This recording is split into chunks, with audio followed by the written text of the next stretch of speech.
আমাদের মেডিকেল প্রতিনিধি সবাই এক হয়েছেন। আমরা এখানে যে সিদ্ধান্ত নিব, যদি কোথাও শহীদ মিনার থেকে বের হয়ে যাওয়া লাগে আমাদের আটকাতে পারবেন না।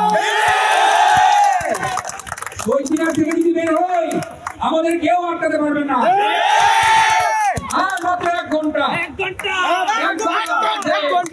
দৃশ্যমান পদক্ষেপ অথবা আলোচনা টেবিলে আপনাদের আহ্বান জানাতে হবে।